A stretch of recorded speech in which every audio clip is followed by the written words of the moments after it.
தலைவரே, அந்த கலெக்டர் அம்மா நம்ம பேச்சை மீறி ஊருக்குள்ள போனாங்கல்ல பாடம் எடுக்கிறேன்னு. ஆமா. அவங்கள அந்த ஊர் மக்கள் அடிச்சு ஓட விட்டானுங்களாம். என்ன மடியில் உட்கார வச்சு கொஞ்சம் செய்வாங்க.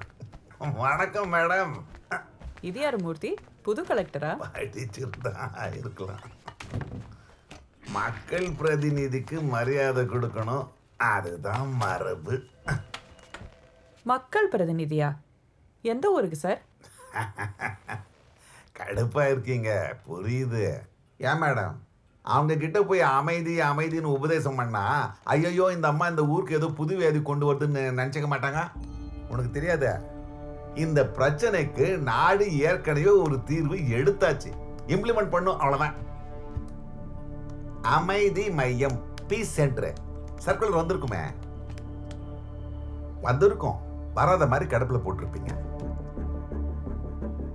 ஊரு 2 பட்டாதான் இந்த மாதிரி திட்டம் எல்லாம் நிறைவேறும். அந்த ஊர் மழைங்களை அங்கிருந்து துரத்தணுமா?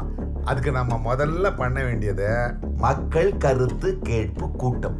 காதம் காசம் வச்சு காரியத்தை முடிச்சிடலாம்.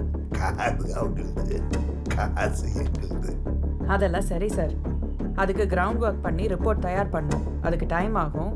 அப்புறம் பார்த்துக்கலாம்.